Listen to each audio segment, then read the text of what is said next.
Hello दोस्तों, आज हम जिस फिल्म की बात कर रहे हैं उसका नाम है द रॉयल वी। तो फिल्म की शुरुआत में वर्षों राज्य के प्रिंस डेजमंड की शादी प्रिंसेस मारिया ऑफ आल्मिया राज्य से तय की गई थी। दोनों की सगाई के लिए बहुत से मेहमान आए थे, लेकिन मारिया के चेहरे से साफ दिख रहा था कि वह यह शादी बिल्कुल भी नहीं करना चाहती और यह शादी सिर्फ इसलिए आयोजित की जा रही है ताकि वर्षों और आल्मिया राज्य के बीच का विवाद हमेशा के लिए समाप्त हो सके। करीब 300 साल पहले दोनों राज्य एक ही हुआ करते थे, लेकिन आपसी विवादों के कारण अलग हो गए। उन्होंने यह समझ लिया है कि एक साथ काम करने और अलग अलग काम करने में कितना अंतर होता है। यही कारण है कि अब 300 सालों बाद दोनों राज्य अपनी शत्रुता को रिश्तेदारी में बदलना चाहते हैं और साथ ही दोनों राज्य एक होना चाहते हैं। लेकिन जब दोनों राज्य एक होंगे तो यहाँ सिर्फ एक ही राजा बनेगा। यही वजह है कि मामला फंसा हुआ है कि यहाँ राजा कौन बनेगा। इसी कारण से मारिया और डेजमंड की शादी हो रही है। डेजमंड इस शादी से खुश है, लेकिन मारिया को डेजमंड बिल्कुल भी पसंद नहीं है। इसलिए सगाई के कुछ दिन बाद ही वह शादी से मना कर देती है और एक प्लम्बर से शादी कर लेती है। इस कारण से दोस्ती आगे बढ़ने की बजाय दोनों राज्यों की दोस्ती दुश्मनी में बदल जाती है। अब डेजमंड यह सोचकर परेशान हो जाता है कि परिवार की इज्जत बचाने के लिए क्या करे। तभी उसका सहायक कहता है, सुनिए, मारिया की एक छोटी बहन है जो अमेरिका में रहती है। वह कभी अपने राज्य में नहीं आई क्योंकि उसे राजसी जीवन पसंद नहीं है। अगर आप उससे शादी भी करेंगे तो भी वही बात होगी, दोनों राज्य रिश्तेदार बन जाएंगे। यह सुनकर डेजमंड कहता है, अच्छा तो ठीक है, मैं उससे जल्द से जल्द शादी करना चाहता हूँ। दूसरी ओर दोस्तों, हम देखते हैं मारिया की छोटी बहन को, जिसका नाम है जेनिफर, और वह बहुत उदास दिखाई देती है क्योंकि आज ही उसका बॉयफ्रेंड उससे ब्रेकअप कर चुका है और उसे हमेशा के लिए छोड़कर चला गया है, जिसकी वजह से बेचारी लड़की बहुत बुरी हालत में रो रो कर टूट जाती है।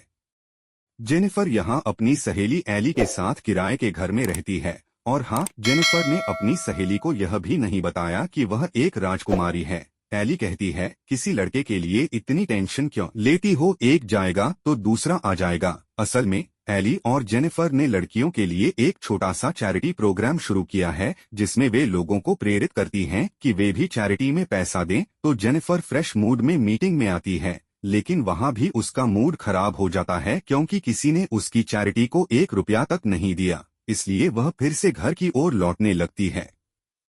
रास्ते में एली को ऐसा महसूस होता है जैसे कोई उस पर नजर रख रहा हो, लेकिन जेनिफर इस बात पर ज्यादा ध्यान नहीं देती क्योंकि उसे पता था कि जो लोग उस पर नजर रख रहे हैं वे वर्षों राज्य के लोग हैं और शायद उससे कुछ बात करने आए हैं। लेकिन थोड़ी ही दूर जाने के बाद वर्षों राज्य के गार्ड्स जेनिफर को घेर लेते हैं और उससे राज्य चलने का आग्रह करते हैं। वहां पहुंचने के बाद डेजमंड का सहायक उनके पास आता है और जेनिफर से कहता है, हमारे प्रिंस डेजमंड आपसे बात करना चाहते हैं।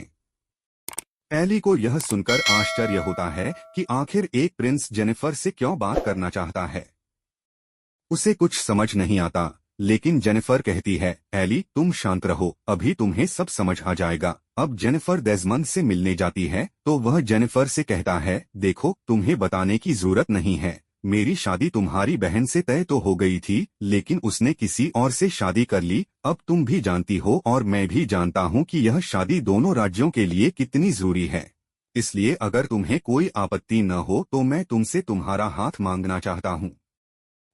यह सुनकर जेनिफर चौंक जाती है, यह सब क्या है। वह यह कहकर चली जाती है कि देखो, मुझे सोचने के लिए थोड़ा समय चाहिए, मैं सोचूंगी कि मेरा जवाब क्या होगा और फिर तुम्हें बताऊंगी। इतना कहकर जेनिफर वहां से निकल जाती है। अब डेजमंड परेशान हो जाता है कि दोनों राज्यों को एक करने का सपना सपना ही रह जाएगा।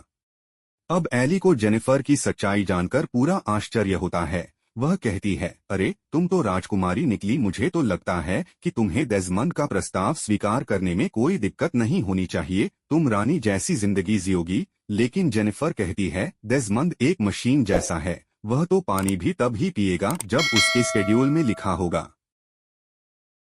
ऐसे इंसान के साथ कोई भी लड़की निभा नहीं पाएगी। ऊपर से उसके गार्ड हर वक्त उसके साथ चिपके रहते हैं, प्राइवेसी नाम की भी कोई चीज होती है। तब एली कहती है, टेंशन मत लो और डेजमंड के करीब आने की कोशिश करो, जब तुम उसे जानोगी तो कौन जाने वह वैसा न निकले जैसा तुम सोच रही हो।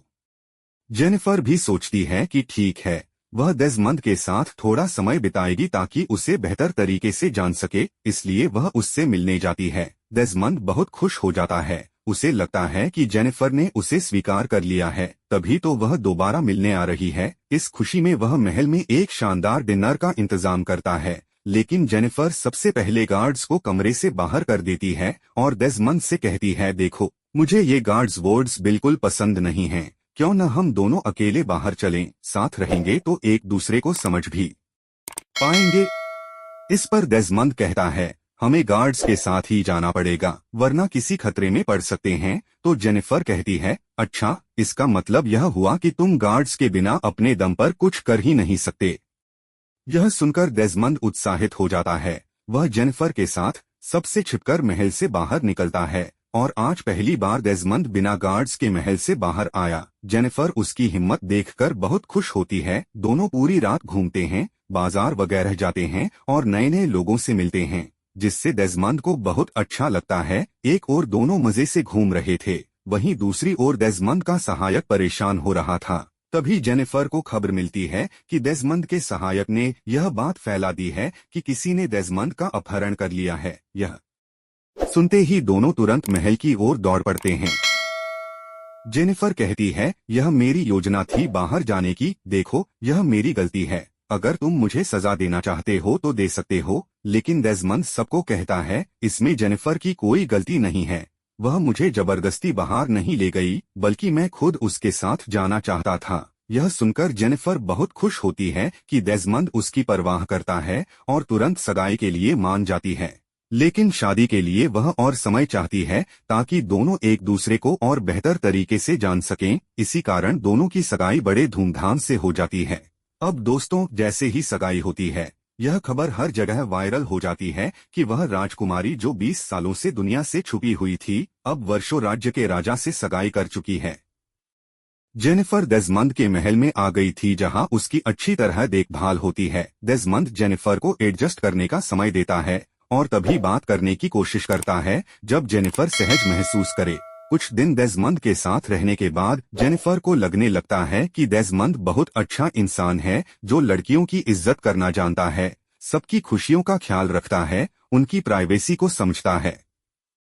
दोनों रात को महल की छत पर बैठकर तारों को देखते हैं। डेज़मंड कहता है, तुम्हारी बड़ी बहन को शायद एक हैंडसम लड़का चाहिए था, जो मैं नहीं हूँ। लेकिन जो भी हुआ, अच्छा ही हुआ। अगर मेरी शादी तुम्हारी बहन से हो जाती तो वह हमेशा घुट घुट कर जीती और मैं भी कभी खुश नहीं रहता। लेकिन तुम्हारे साथ रहते हुए मैंने जिंदगी को जीने का एक नया तरीका सीखा है। न जाने कितने सालों बाद आज मैं छत पर तारों को देख रहा हूँ। वह लड़के ने क्या बात कही, यह सुनकर जेनिफर बहुत भावुक हो जाती है और यहीं से उसे डेज़मंड सचमुच पसंद आने लगता है। लेकिन जेनिफर महलों की जिंदगी नहीं चाहती थी, लेकिन अमेरिका में रहते हुए उसका बॉयफ्रेंड उससे अलग हो गया था, जिसके लिए वह इतनी परेशान थी कि सोच रही थी कि अब शायद उसे अपने बॉयफ्रेंड जैसा कोई और कभी नहीं मिलेगा। लेकिन डेज़मंड जैसा तो शायद उसे दोबारा कभी न मिले। इसी कारण अब जेनिफर राजकुमारी की तरह जीने के लिए तैयार हो जाती है। तो दोस्तों, अब शादी का दिन आ जाता है, जहां वर्षो और आलमिया दोनों राज्यों के राजा एक साथ मिलते हैं। वहां सब लोग आपस में बातें करते हैं। सवाल यह उठता है कि अगर दोनों राज्य एक हो जाते हैं तो अगला राजा कौन बनेगा। कोई नतीजा निकल नहीं रहा था।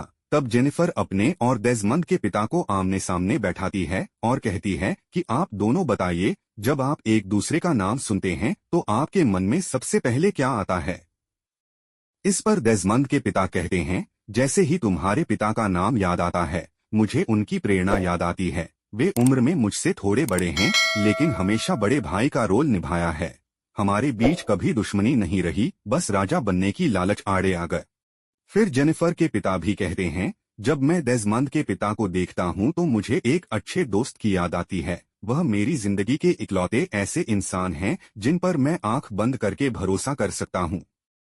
दोनों की बातें सुनने के बाद जेनिफर कहती है, जब आप दोनों एक दूसरे से इतना प्यार करते हैं तो झगड़ा किस बात का। आप दोनों को मिलकर इस नए राज्य को चलाना चाहिए। जरूरी नहीं कि सिर्फ एक ही राजा हो, दो राजा भी मिलकर राज्य को और अच्छे ढंग से चला सकते हैं।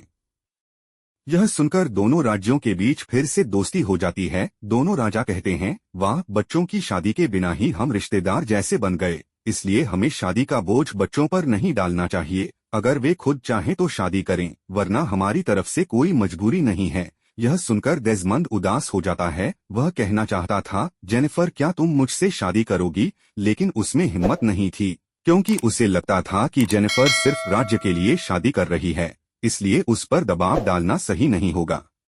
बेचारा यह कहकर चुपचाप चला जाता है। जेनिफर उसे जाते हुए देख रही थी। वह भी डेज़मंड को रोकना चाहती थी, लेकिन उसकी हिम्मत जवाब दे गई। उसे उदास देखकर एली समझ जाती है। वह जेनिफर को समझाती है, देखो, अगर तुम्हें डेज़मंड पसंद है तो यह उसे रोकने का आखिरी मौका है। देर होने से पहले जाओ और उसे रोक लो।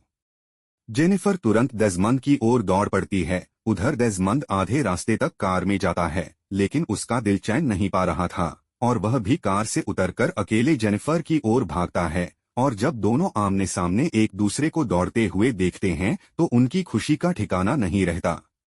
डेज़मंड समझ जाता है कि जेनिफर भी मुझे चाहती है, तभी तो वह भागती हुई मेरे पास आ रही है। और ठीक उसी तरह जेनिफर भी समझ जाती है कि डेज़मंड मेरे बिना नहीं रह सकता, तभी तो सब छोड़कर अकेले मेरे पास आ रहा है। फिर दोस्तों, जब डेज़मंड जेनिफर को शादी के लिए प्रपोज करता है तो वह तुरंत मान जाती है और दोनों की शादी बड़े धूमधाम से हो जाती है।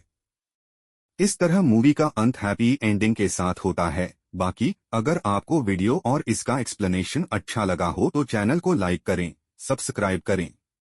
धन्यवाद।